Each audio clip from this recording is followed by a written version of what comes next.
우리 오늘 창세기 2장부터 공부할 차례입니다. 우리 창세기 2장을 다 찾으시기 바랍니다. 창세기 2장 1절부터 제가 읽으면서 여러분과 함께 공부하겠습니다. 천지와 만물이 다 이루니라. 여러분, 성경에 하나님께서 다 이루었단 말을 아주 의미 깊게 두 번 쓰셨는데, 그것은 창세기 2장 1절에 천지와 만물이 다 이루니라 이 말씀하고, 예수님이 마지막 십자가에 매달려서 6시간 고생을 하고 난 다음에 운명하시기 전에 내가 다 이루었다, 이 두 번 쓰셨습니다. 여기에 굉장히 의미가 심장합니다. 왜냐하면 원래 일을 행하시는 여호와, 그 일을 지어 성취하는 야훼 하나님이신데, 야훼라 해도 좋고 여호와라 해도 좋습니다. 그러나 야훼란 말이 더 정확한 발음입니다. 일은 하나님께서 시작하셔서 하나님께서 끝마치시기 때문에 일의 소유자가 야훼 하나님이라는 사실을 이 성경을 통해서 우리가 분명히 알 수 있습니다. 천지와 만물을 하나도 남김없이, 있어야 할 것은 하나도 빠짐없이 다 하나님 혼자 일하셔서 야훼께서 이루어 놓으셨습니다. 천지와 만물을 다 이루니라. 그러므로 오늘날 우리가 봐서 하늘에 있을 것도 다 있고, 땅 위에 있을 것, 땅 속에 있을 것, 바다 속에 있을 것, 그리고 인생이 살아가는데 필요한 일체의 모든 것은 하나님께서 이미 남김없이 다 이루어서 예비해 놓으신 것입니다.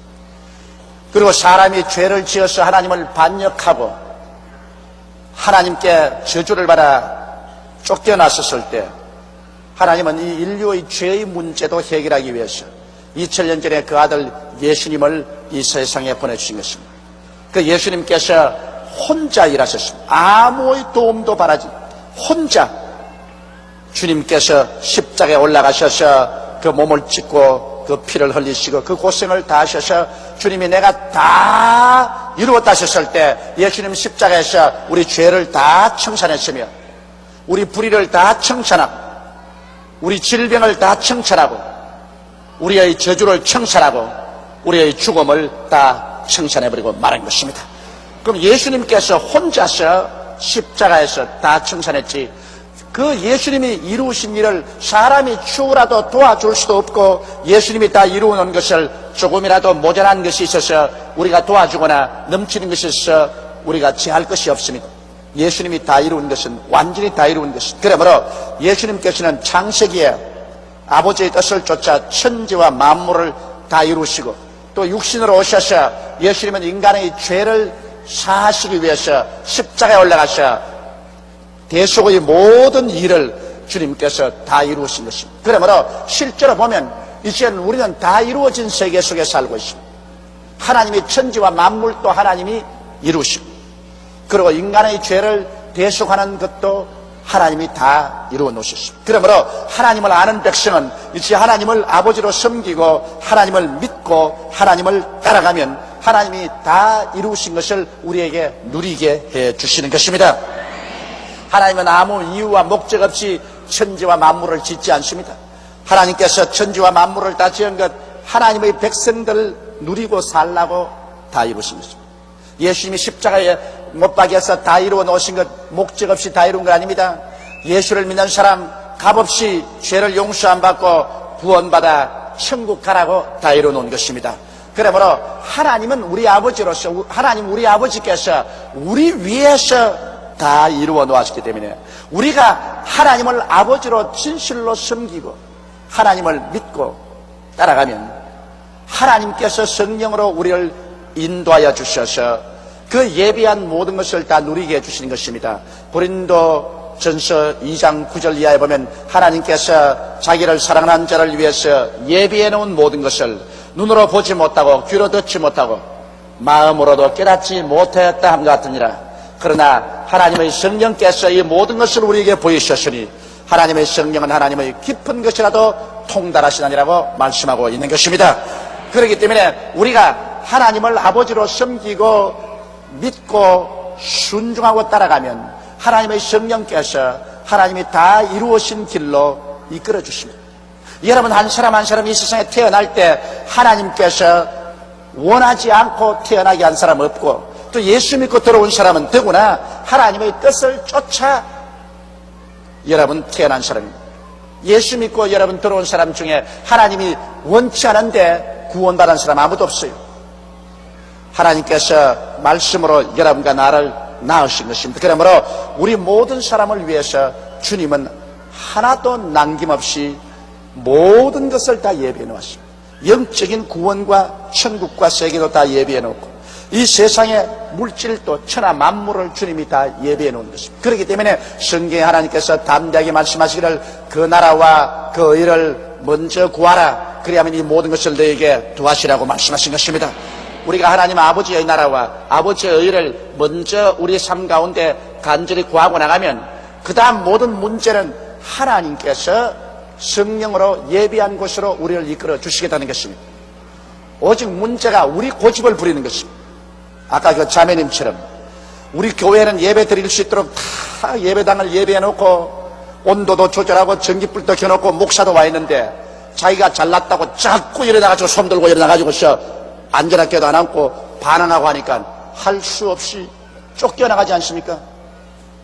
아담과 하와도 하나님께서 에덴 동산을 다 예비해 놓았는데 하나님을 섬기고 믿고 말씀에 순종했으면 그거 다 누렸겠는데 하나님의 뜻을 반역하고 하나님을 배반하고 했기 때문에 하나님께 쫓겨나서 그와 그 자손이 마귀의 종이 되어 얼마나 처참한 삶을 살아왔습니다. 이러므로 성경에 보면 순종의 제사보라 낫다고 했기 때문에 하늘나라는 하나님이 다 이루어놓은 것을 믿고 순종하고 나가야 됩니다. 여러분과 나는 천지를 지으신 하나님, 절대적인 주권자요 권력자요 창조자인 이 하나님을 가슴 속에 가득히 모시고 하나님을 의지하고 살아나가면 우리가 이 세상에 살 동안에 두려움이 없이 살아갈 수 있는 것입니다. 무엇을 먹을까, 무엇을 입을까, 무엇을 마실까, 이런 것으로 염려하지 말라. 이는 다 이방인들이 염려하는 것이요, 너희 천부께서는 이 모든 것이 너희에게 있어야 할 줄을 아시나니라. 그렇기 때문에 하나님께서는 아담과 하와를 지으시기 전에 천지와 만물을 다 이루어 놓으신 것입니다. 하나님이 예비하지 않은 것 아무것도 없어요. 오늘 우리가 오직 죄를 자백하고 하나님 앞에 전폭적으로 나와서 우리 인생을 내어 맡기면 하나님께서 활짝 두 손을 펴서 우리를 품어서 당신이 다 예비해 놓은 세계로 이끌어 주시는 것입니다. 이것이 신앙입니다. 이것이 믿음입니다. 믿음이란 내 고집대로 사는 것이 믿음이 아닙니다. 내 뜻대로 행하는 것이 믿음이 아닙니다. 믿음은 하나님 앞에 내가 깨어져서 하나님을 중심으로 모시고 하나님을 믿고 하나님을 따라가는, 이것이 믿음인 것입니다. 이러므로 하나님은 천지와 만물을 다 이루셨습니다. 하나님의 지으시던 일이 일곱째 날에 이를 때 마치니 그 지으시던 일이 다음으로 일곱째 날에 안식하시니라.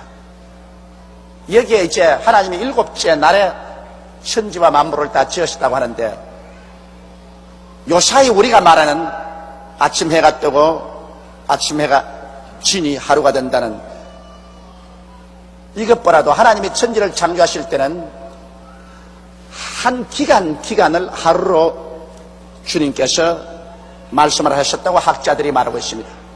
그러므로 그 하루라는 기간이 오늘 우리가 계산하는 하루보다는 엄청나게 길 수도 있다는 것입니다. 우리가 현재 말하는 하룻밤 자고 이틀 자고 사흘 자고 나흘 자고 닷새 자고 엿새 자고 일곱 번째 다 끝마친 이런 일에 만에 지었다는 이런 것보다는 지금 우리가 계산하는 하루가 아닌 하나님께서 그때 하루라는 것은 엄청나게 긴 한 구역의 시간을 하루로 정해가지고서, 그래서 하나님이 엿새 동안에 온 천하를 다 지으시고 일회째 쉬셨다, 그렇게 해석하는 학자들도 있습니다. 또 그 이외에 다른 학자들은 그렇지 않다, 오늘날 같이 하루 엿새 동안 천지를 다 지으시고 일회째 쉬셨다, 그런 학자들도 있습니다. 그러나 성경에는 보면 하루가 천년 같고 천년이 하루 같다. 그래서 하나님께서 여기 창세기에 벌써 지을 때 엿새 동안 지었다는 것은 6천년이 걸리고 그 다음에 하나님이 하루 쉬셨다는 것은 1,000년 동안 쉬셨다, 이렇게 말하는 사람도 있습니다. 그러나 우리는 하도 옛날에 일어난 일이라 그건 우리가 알 수가 없고, 우리가 꼭 하나 아는 것은 하나님이 천지를 지은 것만은 틀림이 없습니다. 그리고 그 지은 것이 하나님이 요사이 하루를 계산했든지 긴 기간을 하루라고 계산했든지 간 자건 그 시간의 구간이 엿새라는 구간 동안에 다 이루시고 제7일에는 하나님이 안식하셨습니다. 쉬셨습니다. 그러므로 3절에 보면 하나님이 일곱째 날을 복주사 거룩하게 하셨으니 이는 하나님이 그 창조하시며 만드신 모든 일을 마치시고 이 날에 안식하셨습니다. 여러분, 그러므로 하나님께서도 엿새 동안 일하시고 일회째는 쉬셨다는 것을 잊으면 안 돼요. 하나님도 피곤해서 쉬셨는데 사람이 돈벌이 하겠다고 눈에 불을 켜고 그냥 월요일부터 일요일까지 달아서마기는 막 한 달도, 두 달도, 세 달도, 1년 365일 동안 눈이 뽀얗게 들어 일하다가 나중에 피를 확 쏟고 쓰러져 죽어버립니다. 그럼 뭐 부귀영화 공명 다 얻어가 무슨 소용이 있습니까? 하나도 누려보지 못하고 어디로 죽어버리는데. 하나님도 엿새 동안 일하고 일회째는 쉬었는데 사람이 뭐라고 하나님 근처도 못 갈 사람이 일회 동안 계속 일하고, 그리고 또 고혈압이 안 걸리고 심장병 안 걸리고 신장염 안 걸리고 암이 안 걸리고 관절염 안 걸리고 마음에 원망 불평 탄식 우울증 안 걸리고 건강하게 살 수 있다고 생각하는 것은 그것은 꿈 같은 소리입니다. 그건 교만한 소리입니다. 내가 이 말하는 것은 다른 사람 보고 말하는 것이 아니라 조용기 보고 말하는 거예요. 사실 저도 너무너무 쉴 시간이 없어서 동분서주를 뛰고 하니까 이제는 회복이 빨리 안 돼요. 옛날에 30대 40대는 자고 나면 깨끗하고 자고만 나면 깨끗하고 했는데 이젠 자고 나도 피하고 자고 나도 늘 지치고 요새는 마치 지쳐서 이 목에 멱살을 잡혀서 끌려가는 그런 기분. 그래서 우리 교회 장로님들이 나보고 자꾸 그런 말씀합니다. 목사님이 왜 하나님보다 더 위대하게 되랍니까? 하나님도 엿새 동안 일하고 일회째 쉬었는데 뭘 목사님이 하나님보다 잘났다고 계속해서 그렇게 뛰고 이제 퍽 쓰러져 버리면 여기까지 한 일이 무슨 소용이 있습니까? 근데 그 말이 맞다 싶어서 이제부터는 엿새 동안 일하고 일회째 쉬려고 생각을 하고 있습니다. 근데 여러분들도 그렇게 하십시오. 가만히 내가 지내보니까 한꺼번에 바짝 다가서 일을 한다고 결국 중국적으로 잘 되는 것 없어요. 엿새 일하고 일회째는 하나님 잘 섬기고 쉬고 그리고 또 새로 일하고 이래서 오래오래 살면서 일을 하면 많은 일을 할 수 있지만은 한꺼번에 그냥 짧게 살고 굵게 살자고 하면은 그 별 재미가 없는 것입니다. 그러므로 우리 오늘 다 여기서 회개하고 겸손하게 되어서 우리가 하나님보다 낫지 않은데 하나님 명령에 불순종하지 맙시다. 하나님께서는 우리에게 엄히 명령해서 말하기를 너희는 엿새 동안 일하고 일회째는 쉬라고 말하셨습니다. 그리고 그날에는 하나님 성전에 나와서 하나님을 예배드리고 하나님 말씀을 듣고 하나님 일을 하라고 말하셨습니다. 이러므로 우리는 그 하나님 말씀에 순종하십시다. 하나님께서는 엿새 일하고 일회째 쉬면 그날은 복을 내려주겠다고 말했습니다. 그 일회 날은 복 받은 날인 것입니다. 하나님께서 복 주신 날이기 때문에 그날에 쉬면서 하나님 섬기면 복을 잔뜩 받아서 그 다음 또 엿새 동안 살아나가니까 그 복의 힘을 가지고 하는 모든 일이 형통하고 잘 되게 되는 것입니다. 우리 사람 생각에는 이 사업을 하고 지금 대목인데 이 일의 날 이 문을 닫고 쉬면 되겠느냐, 아이고 안 되겠다 그렇게 하지만은 그렇지 않습니다. 하나님께서 엿새 동안 일하고 일회째 하나님 섬기는 날에 복을 내려놓았기 때문에 그날에 쉼으로 일하는 것보다 복을 더 많이 받게 되는 것입니다. 일하는 것보다 쉼으로 복을 더 많이 받는데, 이러므로 이러한 하나님의 섭리를 우리가 꼭 믿고 나가면 큰 은혜를 받습니다. 4절에 여호와 하나님이 천지를 창조하신 때 천지의 창조된 대략이 이러하니라. 이제 창세기 1장에는 천지를 창조한 순서를 쫙 말했습니다. 첫날에 빛을 만들고 이튿날에 궁창 만들고 사한날에 육지를 만들고 초목이 태어나게 하고 나한날에 해와 달과 별들이 다시 재차 비치게 하고 다섯째 하늘의 새와 물고기 만들고 여섯째 곤충과 짐승과 사람을 만드셨습니다. 그런데 이제 창세기 2장은 그 순서를 말하는 것이 아니라 이제 하나님이 이 세상을 창조할 때 일어났던 그 가장 중점적인 사항을 설명하는 것입니다. 그러므로 창세기 2장은 창조의 순서가 아니라 창조할 때 그때 상태를 설명하는 말인 것입니다. 여호와 하나님이 천지를 창조하신 때 천지에 창조된 대략이 이러하니라. 여호와 하나님이 땅에 비를 내리지 아니하셨고 경작할 사람도 없었으므로 들에는 초목이 아직 없었고 밭에는 채소가 나지 아니하였으며, 이 하나님께서 제일 처음 이 땅을 지으시고 물에서 땅이 나오게 하고 난 다음에 즉시로 초목이 확 나게 하지 않았다는 것입니다. 당분간 이 땅에는 아직까지도 초목이 없었다는 것입니다. 그리고 채소가 나지 않았다. 왜냐하면 하나님께서 비를 내리지 아니했다는 것입니다. 그 당시에는 땅에 물이 흐르고 안개가 이렇게 올라갔지 하늘에서 비는 쏟아지지 않았습니다. 언제부터 하나님께서 비를 주기 시작했냐면 노아의 홍수 때, 그때 비로소 하늘에 비를 내렸습니다. 그 때문에 노아가 나가서 120년 동안 외쳤습니다. 하나님이 이 땅을 물로 심판한다. 하늘에서 비가 내려와서 물로 심판한다. 그러니까 그 당시에 사람들이 안 믿은 것입니다. 왜냐하면 그 당시에는 노아의 홍수 때까지는 비가 온 적이 없어요. 땅에서 그냥 샘물이 솟아나서 농사도 짓고 땅을 적셨지 하늘에서 비가 오지 않았기 때문에 웃기는 소리 하지 마라. 조상이 태어나서 잘 때부터 하늘에서 비가 내린 적이 없는데 무슨 갑자기 하늘에서 비가 내려. 그래서 노아가 120년 동안 방주에 들어오느라 하늘에서 비가 내려와서 온 땅이 홍수로 음몰한다고 해도 안 믿었었습니다. 그러나 그 말씀대로 노아의 가족들이 방주에 들어가고 난 다음에 하늘의 비를 쏟았습니다. 이제 오늘날은 우리가 자꾸 말합니다. 하늘에서 불이 쏟아져 가지고서 세상을 멸한다. 이제는 온 세상이 이 열렬한 불에 녹아진다. 하늘에서 불이 쏟아진다. 불로 심판한다. 그럼 요사님 또 말합니다. 세상에 웃기는 소리 하지 마라. 하늘에서 무슨 불이 내려와?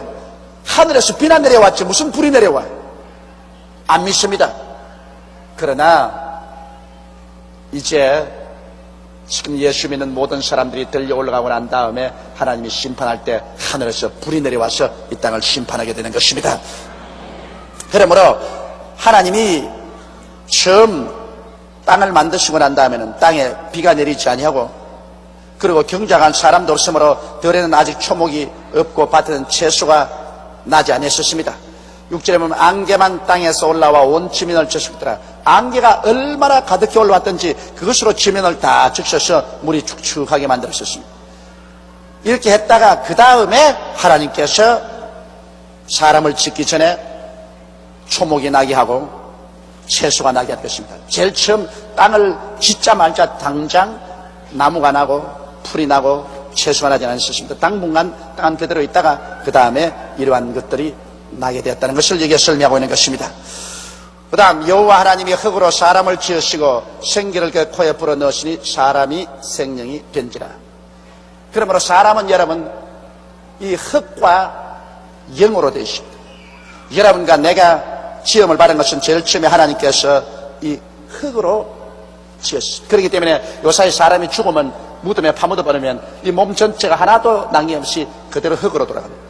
이 육체는 전혀 흙의 성품입니다. 오늘 과학자들이 사람의 몸을 분석해보고 난 다음에 이 성경 말씀이 맞다는 것을 증거했다는 글을 읽어보았는데 정확하게 땅의 흙의 요소나 우리 사람의 몸이나 그 요소가 같다는 것입니다. 그러므로 우리는 흙에서 만들어졌는데 하나님께서 흙을 빚어가지고서 사람을 만드시고 난 다음에 그 다음은 그 코에 하나님의 생기를 후 불어넣으십니다. 그러니까 하나님의 생기는 하나님의 영입니다. 하나님은 영이시기 때문에 하나님의 생기라는 것은 하나님의 영입니다. 하나님의 영을 후 불어넣으니까 사람이 화닥닥 깨어나서 사람이 생명이 되었습니다. 다시 말하면 혼이 되었다 그렇게 말했습니다. 그러므로 이 흙으로 지은 사람에게 하나님의 영이 와서 부딪히니까, 흙과 영이 부딪히니까 사람이 혼이 만들어져서 사람이 태어나는 것입니다. 이러므로 사람은 삼위일체입니다. 하나님께로부터 온 영, 이것은 여러분과 나를 하나님을 알게끔 만들어주는 것입니다. 여러분과 내가 지금 하나님 눈으로 안 보았는데도 불구하고 하나님을 확실히 우리 속에서 알고, 그 하나님, 안 보이는 하나님께 예배를 드리고 기도하고 찬송하고, 그리고 그 하나님 말씀을 읽고 또 그 하나님께 앞에서 기뻐하는 것은 그건 여러분의 영이 살아있기 때문에 그런 것입니다. 영이 죽은 사람은 절대 그건 못해요. 예수 안 믿는 사람들은 지금 영이 있기는 있어도 그 영이 죽어있기 때문에 그 사람들은 하나님 있다 하면 웃기는 소리 하지 마라. 하나님 봤나? 보지도 않고 무슨 잔소리냐 그러면. 그 영이 죽었으니까 하나님 절대로 계신 것을 알 수가 없습니다. 왜냐하면 하나님은 우리 영이 하나님과 교제하는 것입니다. 다른 것은 하나님 교제 못해요. 이러므로 예수 믿지 않은 사람에게 아무리 하나님 이야기해도 그게 마이동풍이고, 성경은 갖다 주면 보고 난 다음 하나님이 잔소리가 왜 이렇게 많노? 그러고서 덮어버리고 알 수가 없어요. 오직 회개하고 예수를 구주로 모셔드리면 그때 영이 살아나거든. 영이 살아나면 내가 왜 일찌감치 예수를 안 믿었던 거? 내가 왜 이렇게 바보같이 살았던 거? 왜 이렇게 하나님이 살아계시고 하나님의 아들이 우리 구세주가 되시고 성령이 계신 것을 왜 몰랐던 거? 깜짝 놀랍니다. 그것은 그처럼 철저하게 영이 죽어있기 때문인 것입니다. 그리고 우리 혼은 뭐냐? 혼은 자아의식입니다. 혼은 인간의 지성과 감정과 의지입니다. 그러므로 이 혼이라는 것은 이제 여러분과 내가 살고 있는 이것이 혼이에요. 지금 조용기의 혼이 영의 지배를 받아서 혼이 말하고 있는 것입니다. 혼은 연구해서 지식을 얻고, 그리고 희노애락의 감정이 나오고, 그리고 내가 가겠다 안 가겠다, 먹겠다 안 먹겠다, 일을 하겠다 안 하겠다는 그 의지, 이런 것이 바로 혼의 작용인 것입니다. 그리고 육체는 뭐냐? 육체는 감각입니다. 눈으로 보고, 귀로 듣고, 코로 냄새 맡고, 맛보고, 그리고 손으로 만져보는 오 감각을 통해서, 그래서 우리 육은 이 세상을 압니다. 여러분, 감각이 하나하나 죽으면 세상을 하나하나 잃어버립니다. 눈의 감각이 죽으면 이제는 빛을 바라볼 수 없습니다. 적주왕, 황록청, 남자 같은 빛을 못 봅니다. 귀의 감각이 죽으면 이제는 귀가 있어도 소리가 안 들려요. 그리고 이 목에 성대가 끊어지면 이제는 말도 못하고, 혀의 감각이 없으면 맛도 못 봐요. 손에 촉감이 없어지면 아무리 물건이 있어도 손을 대봤자 그거 몰라봐요. 이러므로 육체는 오 감각을 통해서 자기 주변의 세계를 알고, 우리의 혼은 자기의 자아의식을 가지고 지식과 감정과 의지를 가지고 있고, 우리의 영은 그를 통해서 만유주 하나님을 알고 섬기게 되는 것입니다. 그러므로 우리가 이제 이 육체가 탁 죽으면은 이 영과 혼만은 안 죽고 영원히 천당으로 갑니다. 그러나 이 육체는 흙으로 돌아가 버리고 마는 것입니다. 그러므로 육체는, 바울 선생은 뭐라고 하냐면, 만일 땅에 있는 우리 장막집이 무너지면, 그 장막이라는 것은 텐트란 말입니다. 만일 땅에 있는 우리 텐트가 무너지면 손으로 짓지 않은 영원한 집이 우리에게 있는 줄 안다 했습니다. 그러므로 여러분과 나의 육은 이거 텐트예요. 텐트 안에서 우리가 지금 야영을 하듯이 살고 있는데, 날이 지나고 달이 지나고 해가 지나가면 이 텐트가 햇빛에 비치고 눈소리를 맞고 바람이 불고 하니까 자꾸 날가지가 너덜너덜 했다가 나중에 텐트가 쫙 찢어지가 못 살게 되면 그 텐트에서 나와야 돼요. 그거 나오면 사람들이 뭐하냐? 죽었다 그래요. 이제는 죽었다. 그 낡은 텐트 슬슬 말아가지고서 공동묘지에 파묻어 버린 거예요. 그러므로 사실 여러분과 나는 이 영이 혼을 데리고 육체 속에 삽니다. 그런데 이 영이 타락한 사람은, 영이 죽어버린 사람은 오랫동안 혼이 왕노릇하고 살았기 때문에 이 혼이 고집스러워요. 이제 예수 믿고 난 다음에 영이 살아나도 자꾸 혼이 고집을 하고서 인간 중심으로 살라 그러는 거예요. 영이 하나님 뜻대로 살아라, 하나님 믿고 살아라, 하나님 말씀대로 살아라 하면 또 혼이 안 할래. 그동안에 내가 임금이었는데 네가 누구야? 네가 와서 잔소리야. 너 그러면 혼난다. 혼나면 혼나라 크지. 그래서 혼은 혼이 나야 깨져요. 그러면 내 딱 혼을 내주면, 혼이 바싹 깨어지면, 그러면 전부 여지없어서 손들고 옵니다. 그러면서 영을 따라 붙는다고. 그 여러분, 예수 믿을 때 우리가 예수 믿으면 즉각 영이 살아나고, 그 다음 영은 하나님 말씀을 먹음으로 점점 자라지만은 혼은 깨어져야 돼요. 그렇기 때문에 우리 예수 믿는 신앙생활에 많은 시련이 필요한 것은 혼은 절대로 교육을 받지 않아요. 혼은 깨어져야 돼요. 그 혼이 깨어지려니까 여러분 무엇 하나라도 이거 깰라 하는데 살살 쓰다듬어 깨집니까? 쓰다듬어 안 깨져요. 이것이 약한 것은 탁 떨어뜨려도 바싹 크지만은 이렇게 무딘 것은 때려도 안 깨진다고. 이래도 안 깨지면 이건 들고서 박살을 내야 돼. 박살을. 그러니 어떤 사람은 혼이 약해가지고서 하나님이 약간만 탁 때려도 바싹 깨져서 아유 주여. 그런데 어떤 것은 하나님이 여간 때려도 때리면 때리라지. 왜 내가 순종해요? 이렇게 혼이 강한 사람이 있습니다. 이런 사람은 하나님이 설라고 하실 때 손에 들고서 박살을 냅니다. 때립니다. 여간 아프지 않아요? 그걸 여러분 보십시오. 아브라함의 혼이 깨지는데 얼마 걸렸어요? 25년이 걸렸습니다. 75세에 따라 나오기는 나왔지만 혼이 얼마나 강해가지고서 애굽으로 내려가지 마라 그러는데 왜 못 내려가요? 난 내려가요. 내려가서 마누라 시집 보내지 마라 했는데도 불구하고 왜 못 보내요? 내 배고픈데 마누라도 팔아먹어야지 뭐 내가 별 수 있나. 그리고 마누라 시집도 보내고 그 다음에는 하나님 끝까지 믿고 살아가는데 아이고 나 시간 없어 나 못하겠어요. 나 첩이라도 얻어가지고서 빨리 아들 낳아야지. 무슨 소리 하는 것이면 내가 젊을 때 아들 낳아야지. 그래서 또 하갈 청해가지고서 또 아들도 넣고 이 혼이 고집을 부리기 때문에 하나님이 계속해서 아브라함에게 25년 동안 혼을 내가지고서 나중에 마지막 혼이 바싹 깨어진 것은 100세에 낳은 이삭을 모리아산에 제물로 드리려고 할 때 여러분 아브라함의 혼이 얼마나 깨어졌던지 그때는 두말하지 않고 그 아들 데리고 모리아산에 가서 장작 펴놓고 아들 얹어놓고 칼을 들어 잡으려고. 그거는 아브라함이 완전히 깨어졌다는 증거인 것입니다. 아브라함이 완전히 깨어졌는데 약 25년 걸렸어요. 이삭은 당장 깨어졌어. 이삭은 약해가지고서 바삭 깨어졌어요. 근데 이삭은 나이 어린데 벌써 모리아산에 데려가서 하나님께서 너를 제물로 드리려 한다. 그때 이삭은 그대로 바싹 깨지. 아버지 하나님이 원하시고 아버지가 원하시면 날 잡아 제물로 드리십시오. 그건 뭐 대만히 깨지기 때문에 여러분 이삭의 일생을 보십시오. 이삭이 제일 풍파 없는 일생을 보냈습니다. 그는 바싹 깨지고 그냥 영의 순종을 따라 살았기 때문에 아무 고생 없이 일평생을 하나님 축복주에 살았습니다. 그러나 제일 안 깨지려고 발버둥을 친 게 뭐냐? 야곱입니다. 야곱은 바로 인간 혼의 대표적인 인물입니다. 야곱 전체가 인간 혼이라고 볼 수 있습니다. 온갖 사기 다 치고 거짓말 잘하고 수단 방법 다 쓰고 꽤 다 부리고 이래가지고서 나중에 언제 깨졌느냐? 야복 나루트에 고향 땅 돌아오는데 뒤에는 외아저씨가 군대를 가지고 와서 너 다시 돌아오면 죽여버린다 그랬고 그 다음에 앞에는 형이 400명의 군대를 가지고서 죽이겠다고 20년 동안 칼을 갈았다가 그냥 그 분을 내서 오지. 뒤로 갈 수 없고 앞으로도 나갈 수 없고 이제는 절단 났다. 그래도 그 혼이 얼마나 꾀가 많은 거 보십시오. 야복강에서 자기의 처자 다 미리 건너보내놓고 자기만 앉아있습니다.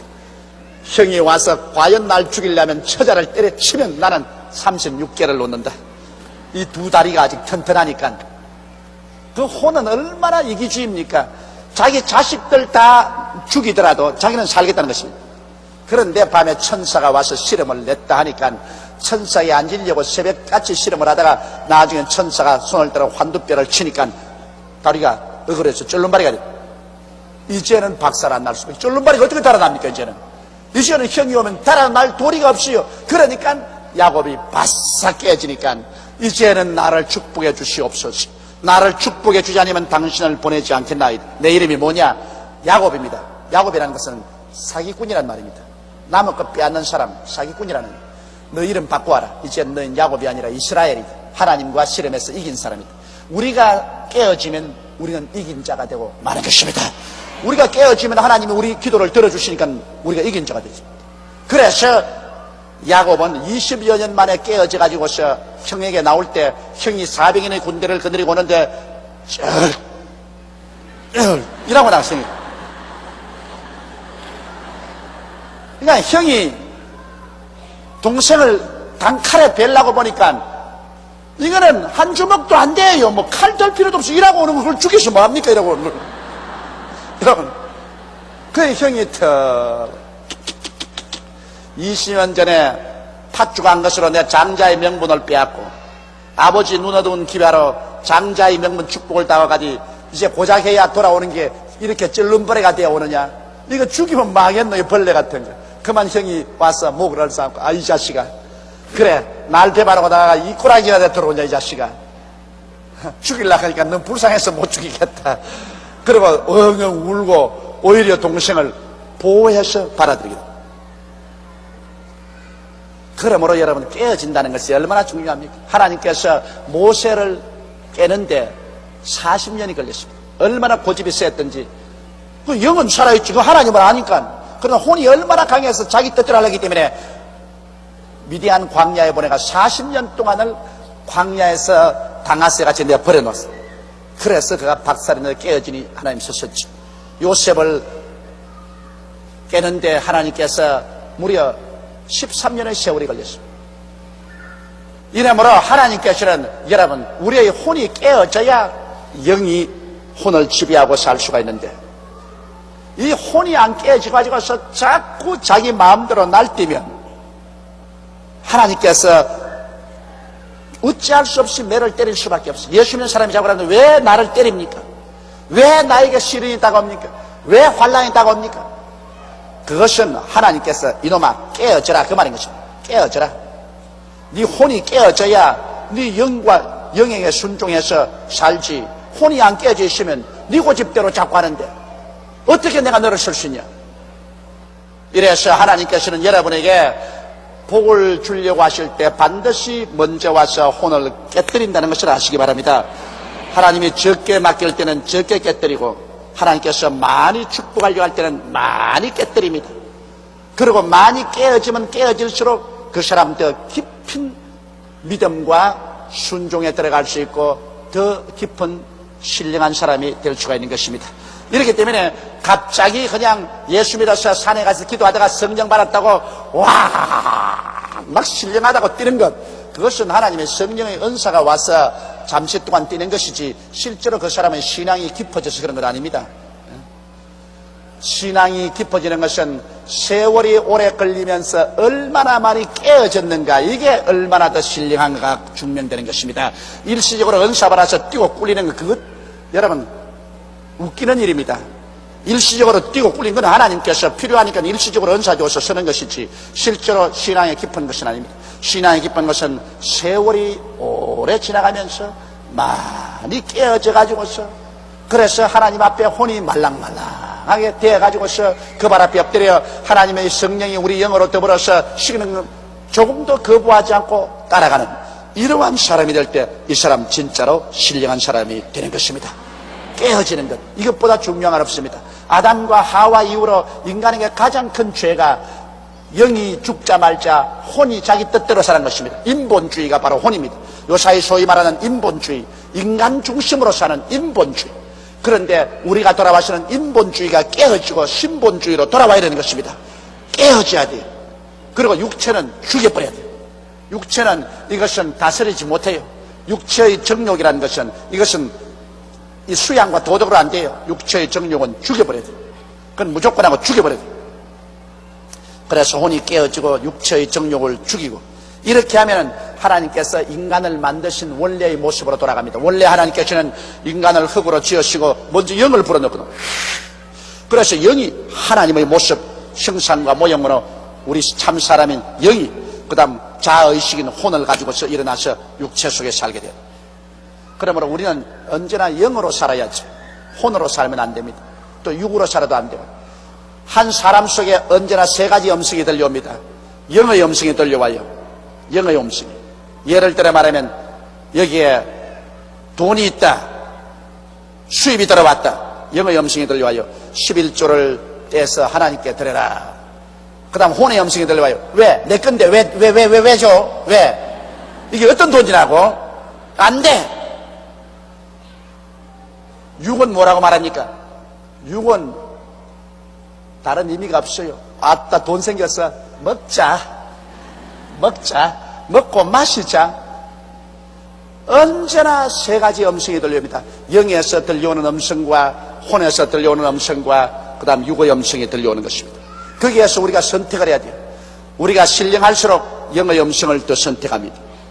그러나 신령 안 할수록 혼의 음성을 선택하고 난 다음 나중에 어려울 때 주여 도와줘서 건방진 소리 하지 마라. 또 혼날라고? 이 혼은 혼대로 하면은 하나님이 혼을 내시니까. 그 다음 육체의 음성이 있습니다. 육체는 이유가 없어요. 혼은 그래도 이유를 대지만 육체는 이유가 없어요. 육체는 배고프다, 목마르다, 춥다, 그 고함 치는 것밖에는 육체는 이유가 없어요. 그러므로 사람은 영과 혼과 육의 삼위일체로 되어 있는데 우리가 영이 언제나 다스려야 됩니다. 그러므로 영이 다스리기 위해서는 우리가 늘 영에 힘을 줘야 돼요. 하나님 말씀을 먹는 것은 영이 강해지는 것입니다. 그리고 우리가 성령으로 충만한 건 영이 강해져. 하루에 1시간씩 기도하는 것은 그렇게 기도하면 영이 강해집니다. 그 영이 강해지면 영은 하나님을 섬기고 하나님을 믿고 하나님을 순종하고 따라가도록 쫙 이끌면 별 수 없이 영이 강하니까 혼이 끌려갑니다. 그리고 육체도 끌려가요. 우리라는 한 존재 속에 세 힘이 있어요. 그 중에 영의 힘이 강하면 혼과 육을 끌고 갑니다. 그러나 영의 힘이 약해지면 그만 혼이 일어나서 혼이 영과 육체를 끌고 가기도 하고, 어떤 것은 육이 강해가지고서 영도 혼도 그냥 육체로, 동물적으로 육체로만 끌려갈 때가 있습니다. 이러므로 우리가 언제나 영을 강하게 하고 있어야 이 어려운 세상에 살면서 하나님과 동행할 수 있고 하나님의 위대한 역사를 체험하고 살 수가 있는 것입니다. 이러므로 영을 강하게 하기 위해서 여러분은 언제나 말씀을 듣고 읽고, 언제나 여러분께서 성령 충만하도록 기도하고, 기도하기를 힘써서 여러분의 영이 혼을 지배하고 육체를 지배하고 이 땅에서 하나님의 광명한 빛을 비추는 여러분 되시기를 주의 이름으로 축원합니다. 여호와 하나님이 흙으로 사람을 지으시고 생기를 그 코에 불어넣으시니 사람이 생명이 된지라. 생명이 바로 혼이라는 그 말입니다. 여호와 하나님이 동방의 에덴에 동산을 창설하시고 그 지으신 사람을 거기 두시고, 보십시오. 하나님께서 사람만 지어놓고 난 다음 그대로 내던지지 않았습니다. 하나님은 사람을 지으시고 난 다음에는 동방의 에덴에 동산을 창설하시고, 그러니까 요사이 말하면 이 저택입니다. 보통 저택이 아닙니다. 어마어마하게 좋은 그러한 큰 저택을 하나님이 창설하시고 그 지으신 사람을 거기 두시고, 여호와 하나님이 그 땅에서 보기에도 아름답고 먹기에도 좋은 나무가 나게 하시니 동산 가운데는 생명나무와 선악을 알는 나무도 있더라. 여러분, 오늘날 이 세상에서 가장 먼저 패션을 주장한 분이 누군지 압니까? 요사이 패션 한다고 여러분 텔레비에 보면 옷 잘 입고 난 다음 이라고 되기잖아요. 패션 한다고.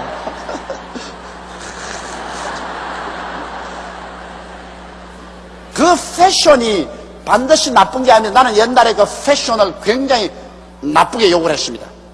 그래가지고서 처음 제가 불광동에서 개척했을 때, 그때 여대생들이 그때는 이 좁은 통치마를 입었어요. 그때 유행이. 그래가지고서 이 버스 같은 데 타려면 이 통치마가 좁기 때문에 옆으로 이렇게 기어 올라가야 돼요. 그렇다고 내가 막 호통을 쳤습니다. 편안하게 헐렁헐렁한 치마를 입지 무슨 그 통치마를 좁게 입고 난 다음 그렇게 되겠냐. 필요 없는 거라고 내가 고함을 쳤는데, 이 세상에 무식하기가 짝이 없었어. 왜냐하면 패션은 하나님이 만들었었어. 에덴 동산에서. 왜? 먹으면 똥 될 것 뭘 아름답게 만들어. 그런 사람이 있거든요.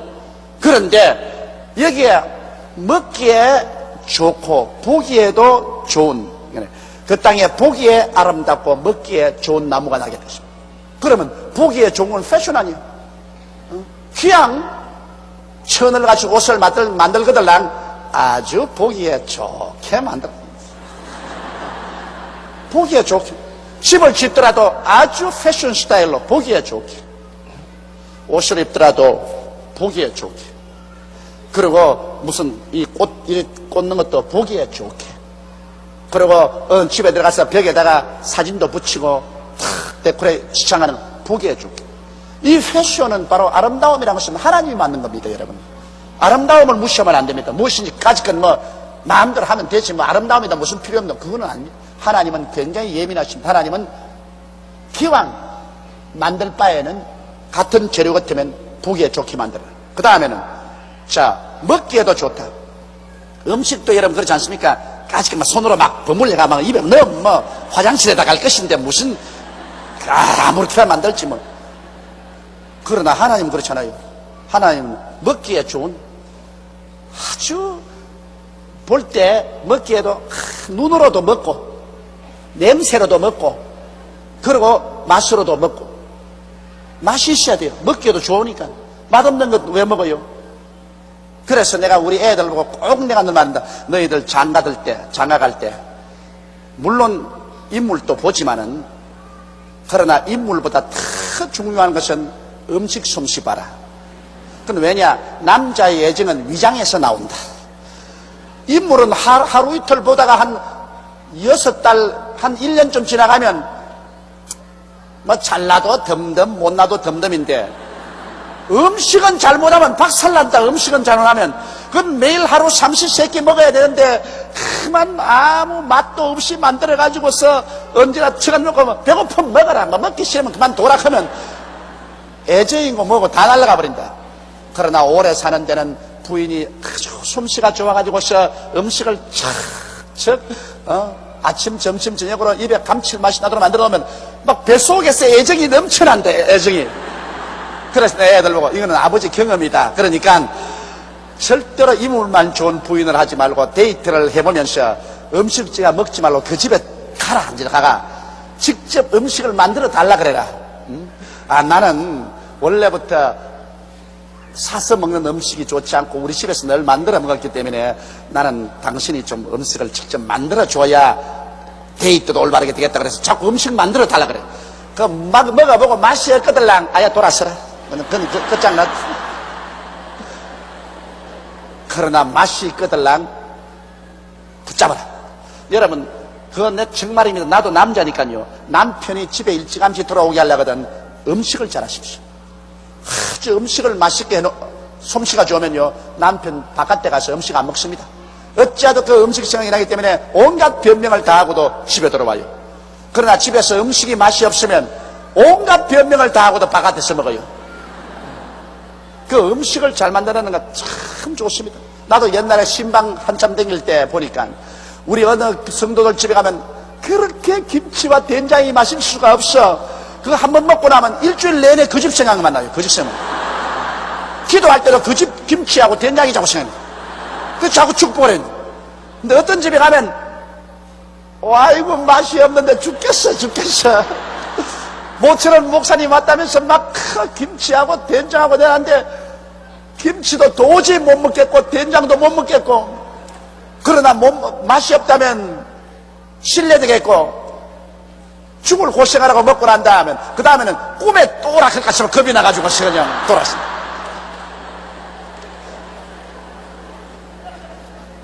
이건 대단히 중요한 겁니다. 그러므로 이것은 우리가 애를 쓰고 노력을 하면 된다고. 안 되는 게 없다고. 우리 하나님이 하신 거 보십시오. 여호와 하나님이 그 땅에서 보기에 아름답고 먹기에도 좋은 나무가 나게 하시니. 그러므로 여러분 오늘날 사치하는 것은 아니지만은 가정에서도 부인 되시는 우리 자매님 여러분은 머리도 늘 만지고 얼굴도 이 화장도 해서 보기에 아름답게 하고 계세요. 막 부부하고 결혼해서 한 10년 살았다고 가지건 뭐 이제 살았는데 이제 고물 다 됐는데 그러면 머리도 막 이렇게 해가지고 쓰면 옷도 막 이렇게 해가지고 쓰고 여보 빨리 와서 밥 먹어.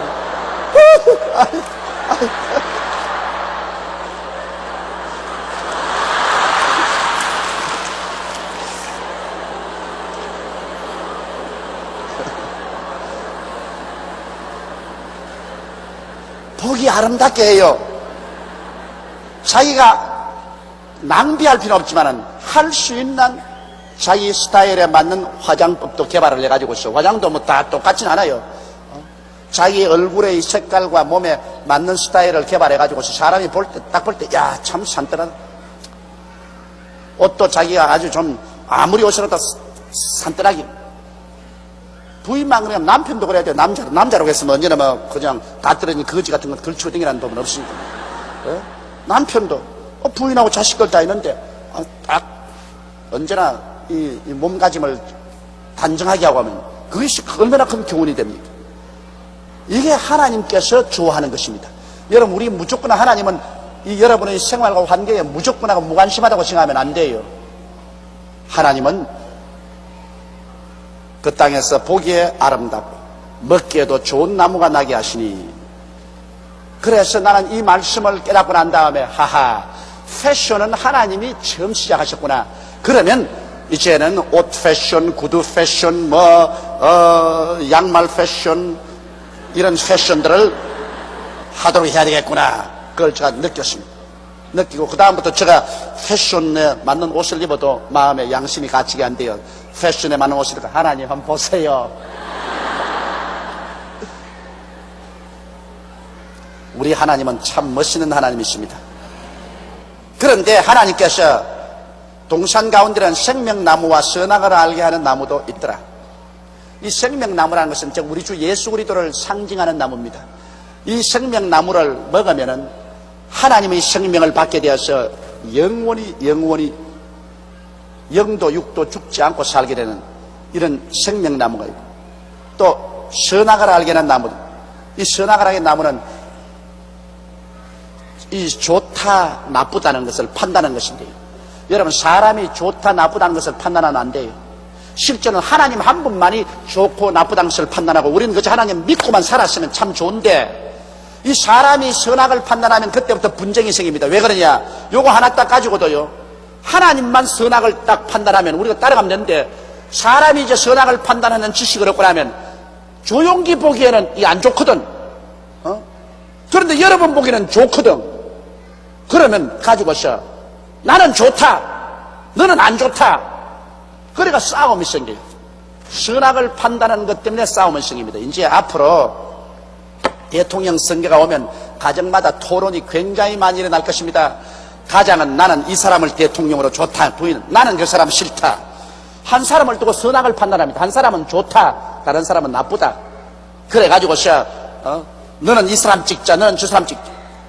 이거 사실은 여러분, 하나님은 사람이 이것을 알기를 원하지. 선악 판단만 없었으면 이 세상에 그 많은 가정이 이혼도 안 하고, 그 많은 나라의 정치적인 싸움도 안 할 것이고, 그 많은 국제적인 문제가 생겨가지고서 살상도 안 했을 것입니다. 선악을 판단 안 하면 하나님께서 지시한 대로 믿고만 따라가면 되는 것입니다.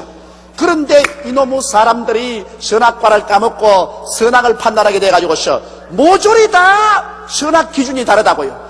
이 사람은 좋다 하면 저 사람은 나쁘다 그러고, 저 사람이 나쁘다 그러면 이 사람이 좋다 그러고, 그래서 서로 좋다 나쁘다 이게는 팍치기를 막 한다고 막 강제로 싫다 하는 사람은 좋다고 막 끌고 간다고요. 그래서 선악을 아는 열매를 먹은 것이 큰 저주가 된다는 것은 여기에 있습니다.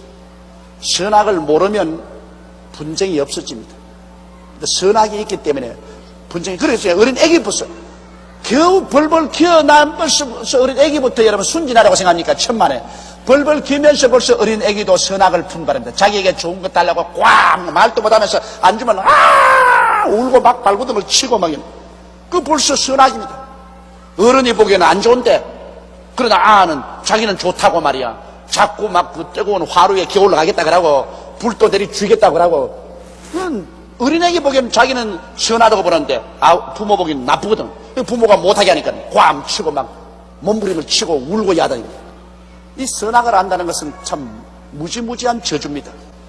그런데 왜 하나님께서 선악을 하는 나무를 에덴 동산에 주었느냐?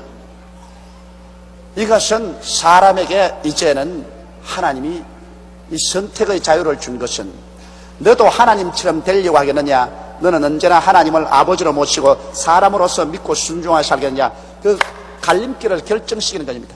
왜 하나님은 사람을 갖다가 꼭두가시로 만들지 아니하고 사람을 선택의 자유를 주어서 사람이 자원해서 하나님을 하나님으로 섬기고 하나님을 따르게 하는 것이기 때문에, 그러므로 너희가 자원해서 하나님을 절대로 승리했냐? 그렇지 않으면 너도 하나님처럼 되겠다고 반역을 하겠는가? 그 선택을 주님께서 하게 한 것입니다. 이거 하나님은 참 이 의미에서는 대단히 좋은 의미로 그렇게 하신 것입니다. 하나님이 강제로 그냥 사람을 옥두각시로 만들어버리면 요사이 로봇가 되어버렸지. 인간은 자유의지가 없습니다. 그러나 인간의 자유의지를 가지고 인간은 나는 선하거나 하는 것은 판단 안 하겠습니다. 이거는 아버지가 판단하시고 우리는 생명과나 따먹고 영원히 살아서 선악 판단은 하나님이 하시고 그저 우리 하나님 믿고 순종하고 살겠습니다. 이렇게 결정할 것이냐? 그렇지 않으면 우리도 하나님처럼 되겠습니다. 그러므로 그래서 하나님과 반역하겠습니다. 이렇게 될 것이냐? 반드시 하나님이 자율적으로 인간이 그것을 선택하도록 만들어야 됩니다. 일단 인간이 선택만 하면 그 길로 고정시킬 수가 있습니다. 그런데 사람은 마귀가 꾀는 바람에 선악과일 먹고 말았습니다. 그건 이제 뒤에 나옵니다. 10절에 보면 강이 에덴에서 발원하여 동산을 적시고 거기서부터 갈라져 내 근원이 되었으니 이건 하도 옛적 일이라 지금 그때에는 강은 우리가 현재 알 수 있는 강은 두 개밖에 없고 다른 강은 모릅니다. 그렇기 때문에 그 두 개 강을 더듬어서 볼 때 옛날에 에덴 동산이 어디에 있었느냐? 요사이 소위 말하는 이란과 이락, 한참 전쟁하는 이란과 이락 그 근처가 에덴 동산이었다. 이렇게 우리가 추정을 할 수가 있는 것입니다. 강이 에덴에서 발원하여 동산을 적시고 거기서부터 갈라져 네 근원이 되었으니 첫째 이름은 빗손이라 금이 있는 하윌라 온 땅에 둘렀고 이건 어딘지 지금도 모르겠습니다. 그 땅의 금은 정금이여 그곳에는 베들레헴과 호마노도 있으며 둘째의 강 이름은 기온이라 구스 온 땅에 둘렀고 셋째 강 이름은 히데겔이라 히데겔 강이라는 것은 지금도 우리가 알 수가 있습니다. 그 이란과 이락에 있는 히데겔 강 지금 있습니다. 아수르 동편으로 흐르며 넷째 강은 유브라데 강이라 이 히데 강이나 유브라데 강은 지금 알 수 있지만 그 다음 강은 모릅니다. 그러나 이 강은 에덴 동산이 요사이 이란과 이락이 있는 그 지구 히데겔과 유브라데 강이 있는 그 지구에 에덴 동산이 있었다는 것입니다. 거기에서 강이 나와서 그 에덴 동산을 적시고 다른 동산을 적시는 것입니다. 여호와 하나님이 그 사람을 이끌어 에덴 동산에 두사 그것을 다스리며 지키게 하시고 에덴 동산을 다스린다는 건 주인 아닙니까? 에덴 동산을 주었죠. 또 에덴 동산을 지키라 했습니다. 여러분 지킨다는 것은 도적이 있어야 지키지 도적이 없으면 안 지키거든. 왜 하나님이 지키라고 했느냐? 벌써 그때 하나님을 반역한 원수 마귀 사탄이 다시 자기가 하나님을 반역한 것처럼 아담과 하와도 꾀어서 반역하게 하려고 하기 때문에 지키라는 것입니다. 도적이 오는 것은 도적질하고 죽이고 멸망시키는 것이기 때문에 틀림없이 하나님이 아담에게 말씀할 것입니다. 사탄이 너희 유혹하러 온다. 그러므로 단단히 에덴을 지켜라. 사탄의 말 듣지 마라. 사탄의 말 들으면 너는 박살난다. 사탄의 말 듣지 말고 하나님 말을 들어라. 그러나 사탄은 온다. 그건 오는 것을 내가 허락한다. 왜냐? 사탄이 유혹을 해야 이제 흑이냐 백이냐 정이냐 반이냐 너가 결정을 내린다. 유혹 안 한 데는 아무 결정을 할 수가 없다. 그러나 유혹을 하는데도 불구하고 나는 너를 따르지 않는다. 나는 하나님을 따르겠다면 그건 올바른 선택이 됩니다. 그러므로 사탄이 오기 때문에 너 단단히 지켜라. 이 동산을 다스리고 그다음 지켜라는 것은 사탄이 오니까 너희 이 신앙을 지키고 너희 태도를 지키라는 것입니다. 그 하나님께서 미리 다 가르쳐 줬어요. 하나님 안 가르쳐 주고 한 건 아닙니다. 여호와 하나님이 그 사람에게 명하여 가라사대 동산 각종 나무의 실과는 내가 임의로 먹되 선악을 알게 하는 나무의 실과는 먹지 말라. 내가 먹는 날에는 정령 죽으리라 하시니라. 다른 실과는 다 하나님이 주었었어요. 그러나 선악을 아는 실과는 먹으면 죽는다. 왜?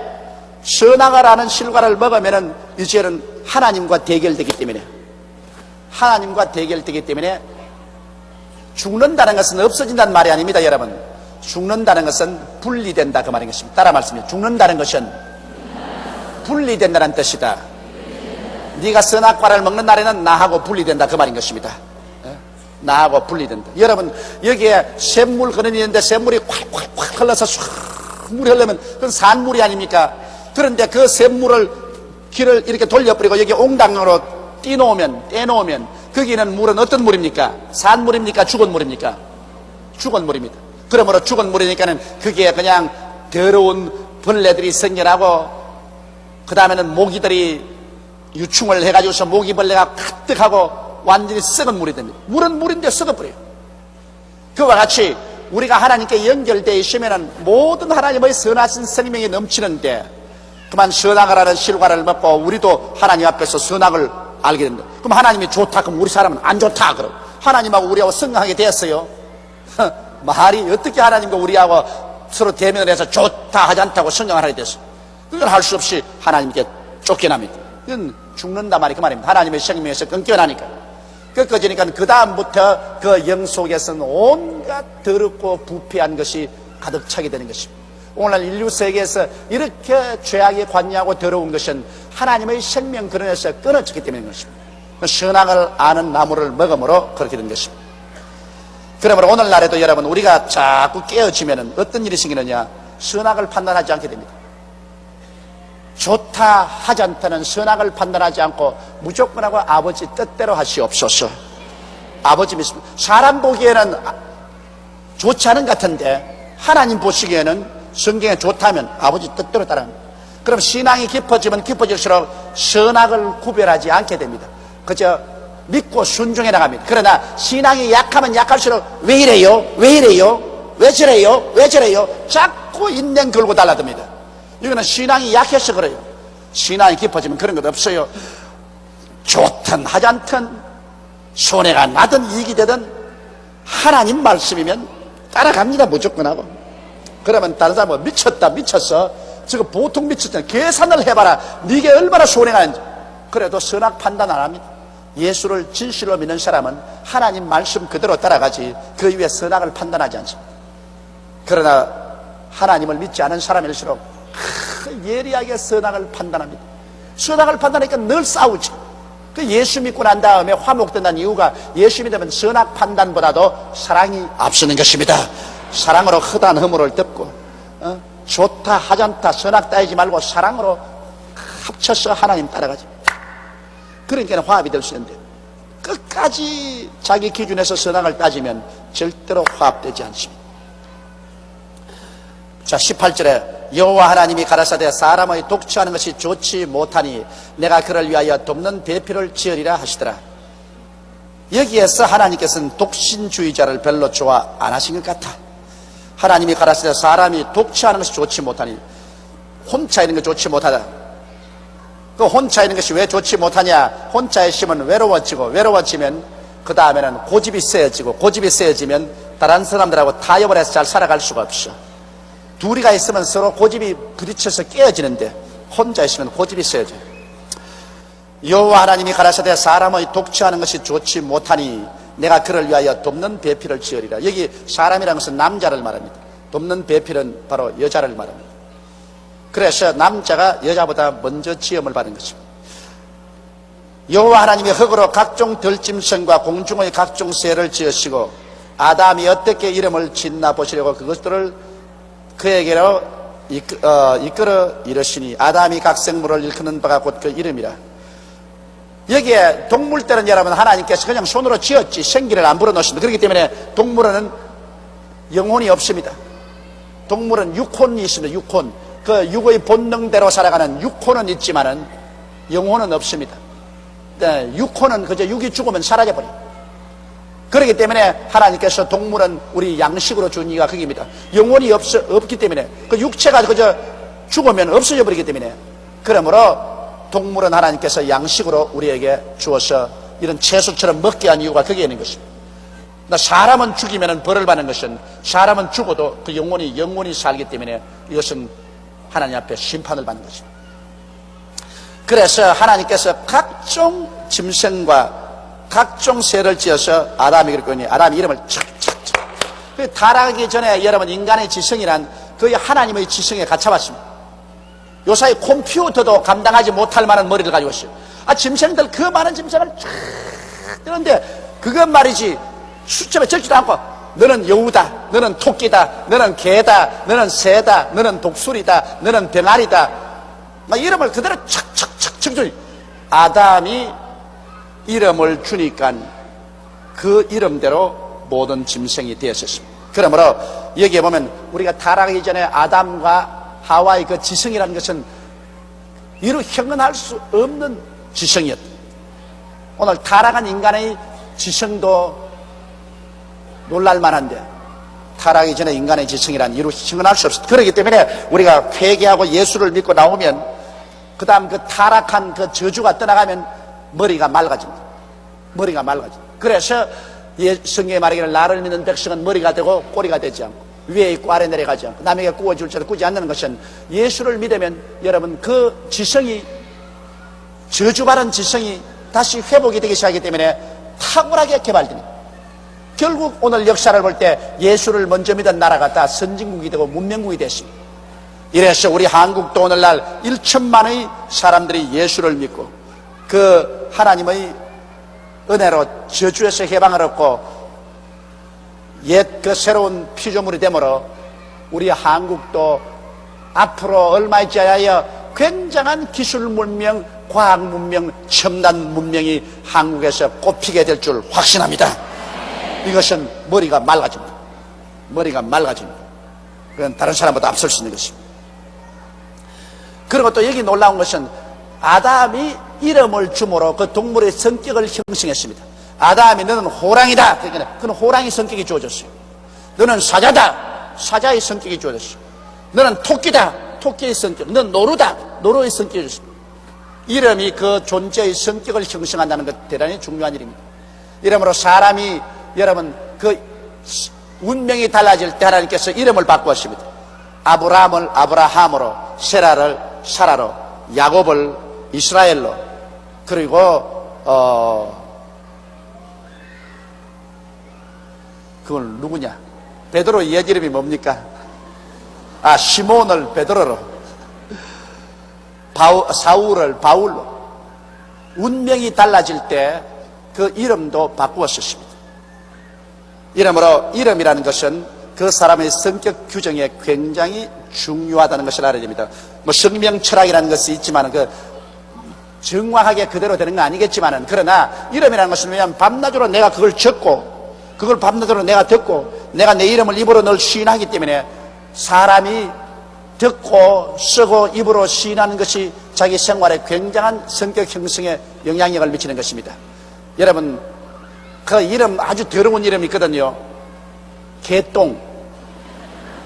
개똥입니다. 그러면 자기가 늘 듣는 게 내 이름이 개똥이다. 그럼 개똥 같은 인간인데 그 성격이 나중에 개똥같이 되는 것입니다. 나는 이름이 우리 아버님께서 용기라고 지었어. 이름이 용기가 있습니다. 그럼 밤낮 내가 들어도 조용기, 이름 적어도 조용기, 생각해도 내가 너는 조용기. 그래서 내 생각에 용기가 있다. 그래서 아마 용기 있게 뭘 일을 한지도 모르겠습니다. 좌우간 이름이라는 것은 잘 연구를 하고 그 이름을 잘 지어야 돼요. 듣기에도 좋고 말하기에도 좋고 그리고 사람 인상도 좋고. 내가 우리 손녀딸 낳아가지고서 손녀딸 이름을 지으려고 한 달 기도를 하고 겨우 이름을 지었는데 봄이라고 지었습니다. 봄이 왔네. 그 우리 손녀딸은 아이고 봄이 왔네. 봄이 얼마나 좋습니까? 그냥 봄이 오면 햇빛도 따가워지고 얼었던 물도 녹고 꽃도 피고 얼마나 좋습니까? 봄이 왔네. 그런데 아직 백날이 됐는데 아직 보지도 못했어요. 내가 이제 이번 11월에 제가 시카고에 가면 만나게 되겠는데 아예 그냥 굉장한 기대를 가지고 있습니다. 비행장에 가면 내가 아마 어스러지라고 안아주겠다 그렇게 생각하고 있습니다. 봄이 왔네. 한자 이름을 제가 좋아 안 해요. 왜냐하면 우리 한국에 이렇게 좋은 한글 이름이 있는데 왜 거기에다가 한자 이름을 지어요? 그래서 내가 우리 아들들 이름도 한자로 지은 것을 후회를 합니다. 둘째 놈만 샘이라고 지었어요. 샘물과 같은 보혈은 임마누엘 피로 달아서 조샘. 그랬다고 그거 고쳐달라고 지금도 따라다닙니다. 아버지 샘이 뭡니까 샘. 그냥 애들이 와서 샘이 많다고 샘이 많다고 샘. 그래서 괴로워 못 견디게 나간다. 그러나 우리 한국말 얼마나 좋습니까? 샘물같이 좋사오릅니다. 우리 한국말이 참 좋으므로 한국의 좋은 우리 고유의 말로서 이름을 지어놓으면 참 좋습니다. 오스트라리아에 가니까 오스트라리아 순복음교회 나온 한 분이 자기 딸 이름을 내사랑아라고 지었어요. 내사랑아. 김씨인데 김내사랑아. 그래서 그건 좀 이상하더라. 김내사랑아. 그래도 뭐 자기는 한국 이름을 준다고 김 내 사랑아. 제일 처음에 나는 좋아서 내 사랑인 줄 알았습니다. 그래서 내 사랑아 내 사랑 이게 대단히 좋아하는가 보다 싶은데 나중에 보니까 이름이 내 사랑이라. 김 내 사랑. 아담이 모든 생물에게 이름을 주니 그 이름대로 그 생물의 성격이 형성돼요. 그러므로 우리들도 우리의 자신의 이름이나 우리 자식들의 이름을 줄 때 아주 좋은 이름을 주어가지고서 우리가 성격이 좋은 이름으로 형성될 수 있도록 그렇게 하는 것은 의미가 대단히 있다고 생각을 합니다. 20절에 아담이 모든 육축과 공중의 새와 들의 모든 짐승에게 이름을 주니라. 아담이 돕는 배필이 없으므로 여호와 하나님이 아담을 깊이 잠들게 하시니 잠들매 그가 그 갈빗대 하나를 취하고 살로 대신 채우고. 요 사이 여러분 병원에 가면 대수술할 때 어떻게 합니까? 모험하지요. 깊이 잠들게 하죠. 그 벌써 하나님께서 에덴 동산에서 벌써 대수술을 할 때 모험법을 썼다고요. 저도 이 군대에 있을 때 8시간 수술을 했는데요. 이 창자 배를 째고 했는데 그때 보니까 여기다가 모험 주사를 놓고서 헤아리라 그래요. 10가지 헤아리라. 그래서 내가 주사를 놓고 했는데 하나, 둘, 셋, 넷, 다섯. 그 다음 8시간 동안 몰랐어요. 뭐가 어떻게 되는지 하나도 몰랐어요. 그러나 나중에 이제 시간이 다 지나고 나면 깨어나니까 그때는 입에서 온갖 잔소리가 다 나와요. 그거 조심해야 되겠어요. 이 모험했다가 깨어나면 자기 잠시식에 있던 말을 다 해요. 그때는 비밀을 말 다 한다고. 그래 나는 그때 군대 병원에서 실려 나오면서 이렇게 해야 제대를 하지, 이렇게 해야 제대를 하지 그러고 나왔더라고. 얼마나 제대가 하고 싶었던지 이렇게 해야 제대를 하지 그곳에 나와요. 자기 입에 있는 말이 그대로 나와요. 근데 우리 하나님께서 아담을 깊이 잠들게 해서 모험을 들게 해서 그가 잠들매 갈빗대 하나를 취해서 살로 채웠어요. 그 하나님께서 갈빗대 없어도 여자 만들 수 있는데 왜 아담의 갈빗대를 취했는가? 이것은 그 의미가 대단히 깊습니다. 왜냐하면 하나님께서 그 아담의 갈빗대를 취해가지고서 하와를 만드는 것은 두 사람이 한 사람이다 그 말인 것입니다. 떨어져서는 안 된다. 두 사람은 한 사람이다. 왜냐하면 남자와 여자라는 것은 별개의 인생이 아니고 하나다. 남편의 갈빗대를 취해가지고서 여자를 만들었으니 그 갈빗대라는 것은 의미가 많죠. 갈빗대가 제일 심장에 가깝잖아요. 그러므로 사랑으로 관계를 맺고 살아라. 심장에 제일 가까우니까. 그리고 또 갈빗대라는 것은 옆이니까 두루 쏘면 이코올이다. 서로 인격적으로 동등하게 살아라. 뭐 발 뒤꿈치 뼈를 취해가지고서 만들었다면 막 짓밟고 살 수도 있고 머리뼈를 취해가지고서 만들었다면 여성 상위 시대라 막 여자가 막 남자를 막 다스리는 그런 일도 있겠지만 요사이는 여성 상위 시대가 되어서 여자만 보면 겁이 나요. 점점 여성들이 강해진다고. 그저 결혼해서 40대만 척 넘으면 정상적인 가정에서 남편들이 집에 들어올 때 벌써 부인 안색부터 쳐다보고 들어와야 되니 이거 참 큰일이라. 그러나 머리에서 뼈를 떼가지고 쥐었지 않았으니까 그건 여자가 여성 상위가 될 수 없고 옆구리 갈비뼈를 쥐었으니 갈비뼈는 옆으로 서봤자 이코올입니다. 이러므로 부부간에 두 사람이 아니고 한 몸이고 그리고 가장 심장에 가까우니 사랑으로 연결하고 그리고 갈빗대를 쥐었으니 서로 이코올이라. 이러한 관계에서 살라고 해서 하나님께서 갈빗대를 취한 것입니다. 여호와 하나님이 아담에게서 취하신 그 갈빗대로 여자를 만드시고 그를 아담에게로 이끌어오시니 그러므로 남자가 먼저 지음을 받고 그 다음 여자가 두 번째 지음을 받았습니다. 그렇기 때문에 뭐 좋든 하얀든 남자가 언제나 여자보다 앞서 있는 것이 사실입니다.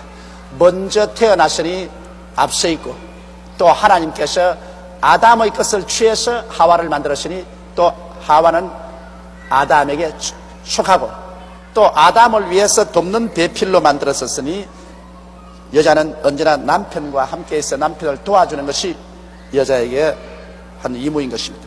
그런데 여자들이 훨씬 남자들보다도 예지가 빠르고 판단이 어떤 것은 빠른 이유가 있습니다. 왜냐하면 도와주자면은 도움을 받는 사람보다 도와주는 사람이 뭘 반짝반짝하고 저 많이 알아야 도와주지. 도와주는 사람이 도움을 받는 사람보다 못해가 몰래래 하고 있으면 그 도움 안 받는 게 낫지. 그 도움이 됩니까? 그러므로 하나님께서는 여자들에게는 남자들보다도 아주 그 지성도 날카롭고 감정도 날카롭고 그리고 성격도 아주 부드럽고 이래서 어찌한지 참 잘 도와줄 수 있도록 그렇게 만든 겁니다.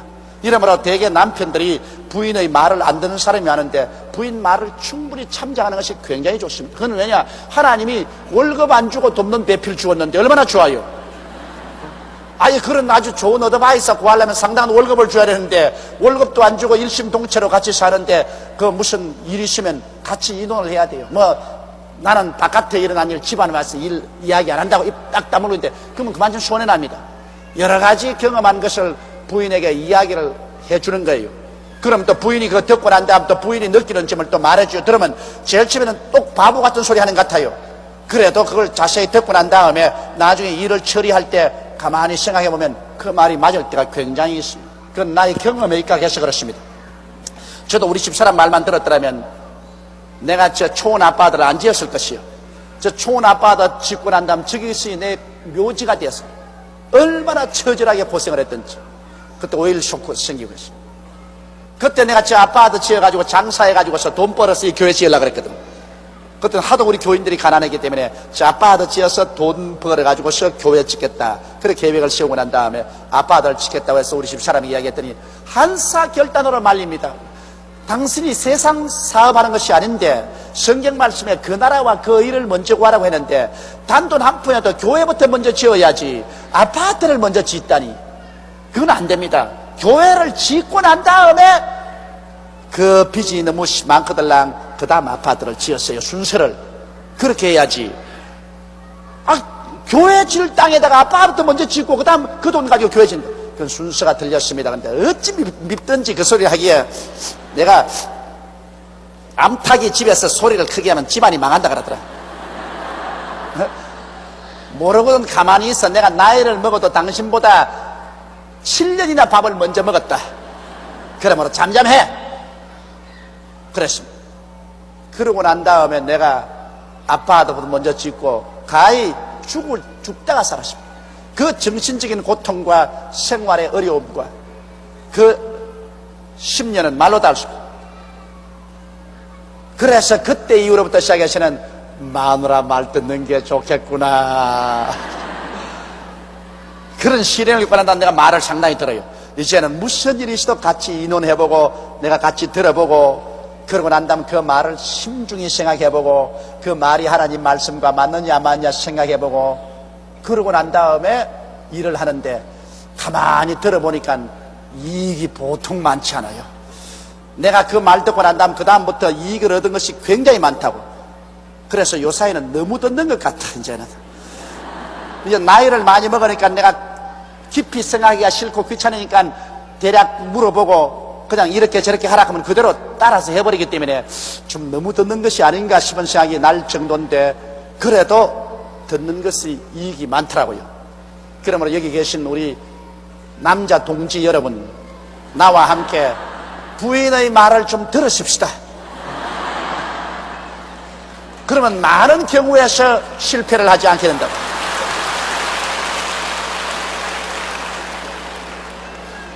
그건 여기 있는 우리 자매님들 듣기 좋으라고 내가 하는 말은 아닙니다. 그러나 하나님께서 여러분에게 그러한 직분을 주셨어요. 돕는 배필로서의 직분을 주었기 때문에 그런 도울 수 있는 지혜와 총명과 성품을 하나님이 주셨다. 그 말씀인 것입니다. 아담이 가로되 이는 내 뼈 중에 뼈요 살 중에 살이라. 이것을 남자에게 취하였은즉 여자라 칭하리라 하니라.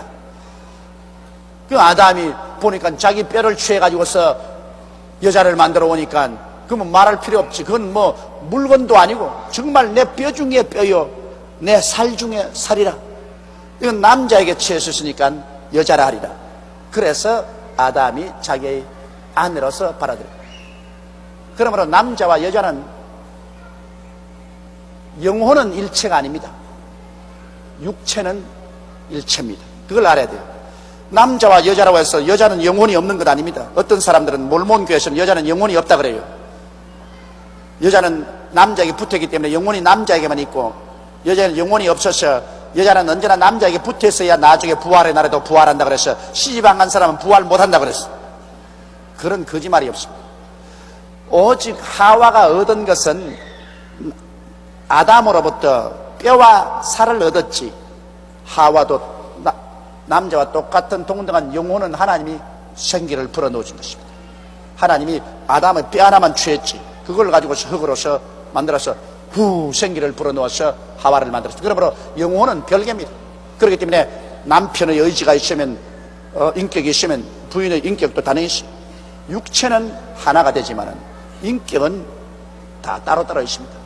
그러므로 그 인격은 서로가 자기 위치를 지켜서, 남편은 머리가 되고 아내는 이 수족이 되고, 남편은 리더가 되고 아내는 뒤에서 밀어주는 자가 되고, 그런 포지션을 잘 알아가지고서 서로 인격을 차지할 줄 알고 조화 있게 해야 행복한 가정을 이룰 수가 있는 것입니다. 이러므로 남자가 부모를 떠나 그 아내와 연합하여 둘이 한 몸을 이룰지니라. 자, 이 말씀이 오늘날 우리 큰 문제를 해결할 수가 있습니다. 이러므로 남자가 부모를 떠나 그 아내와 연합하여 둘이 한 몸을 이룰지니라. 여러분, 많은 경우에서 시어머니와 며느리 간의 갈등이라는 것은, 이거는 옛날부터 있습니다. 옛날에 여러분 시골에서는 이 곳간의 열쇠는 시어머니가 이제 잡고 있습니다. 무슨 말을 해도 곳간의 열쇠는 시어머니가 딱 잡고 있습니다. 그러니까 며느리가 시어머니 살한 이상은 그 곳간의 마음대로 못 들어요. 왜냐하면 곳간에 그게 모든 걸 쌀하고 보리하고 뭐 다 있으니까 곳간의 열쇠를 잡은 자가 그 권세를 잡고 있습니다.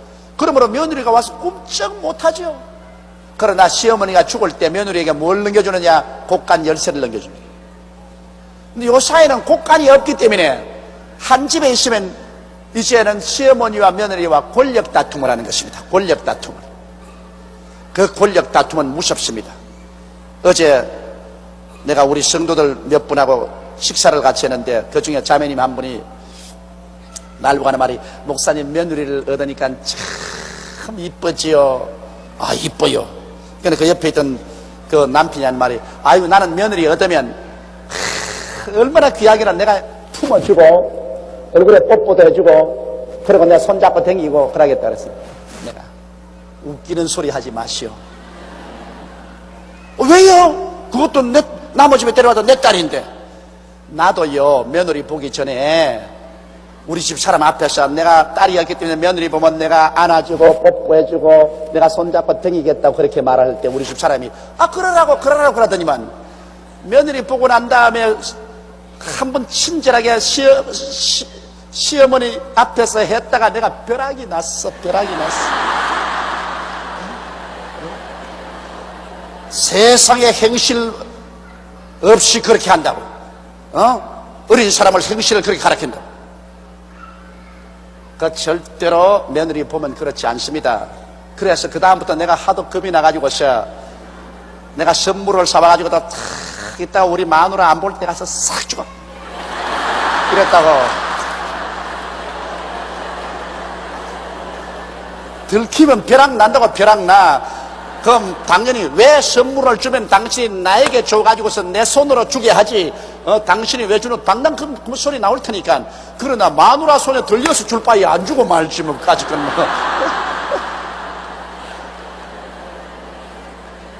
지금도 우리 집 사람은 없게 되면 내가 말한다고. 누가 자꾸 일러 바치더라고. 내가 요렇게 이제 말을 해놓으니까. 일러 바치면 또 나 박살 난다고. 여러분, 날 불쌍히 느껴서 일러 바치지 말라고요.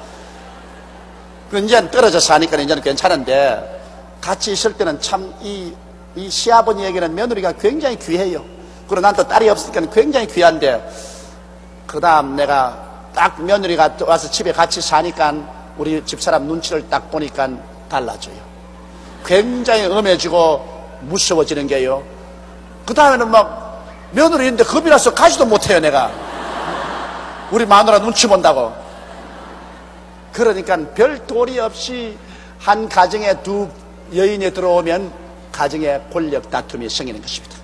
왜냐하면 어머니가 턱 집에 들어오면 어머니가 40대 넘어서 50대쯤 돼가면 집에서 왕초 아닙니까? 그렇죠? 막 남편보다 큰 소리 꽝 하고 애들보다 큰 소리 하고, 사실은 말은 바로 하지 남편이야 괴지 형식적으로 머리지 뭐 집에 들어오면 권력은 부인이 다 가지고 있다. 그런데 다른 여자가 떡 하나 들어와가지고서 금방진 소리를 하면 용서를 하겠어요? 완전히 정복을 시켜놔야 속이 시원하지. 그래 요사이 현대 여성들이 들어와서 정복 당하려고 하나, 그 정복 안 당하려고 반발을 하니까 집안이 편할 날이 없지.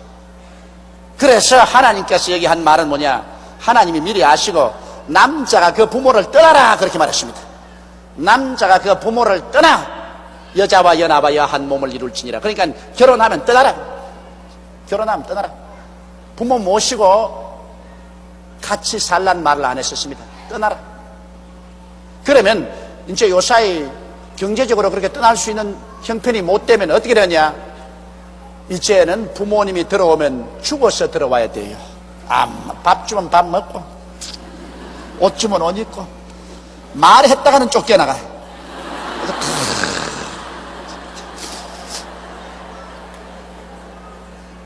그러면 성할까? 거기 들어와가지고 아들 며느리 사연 들어왔어 이것저것 말했다가는 그건 쫓겨나와요. 요사이 세월이 그렇게 됐다고, 옛날하고 다르다고요.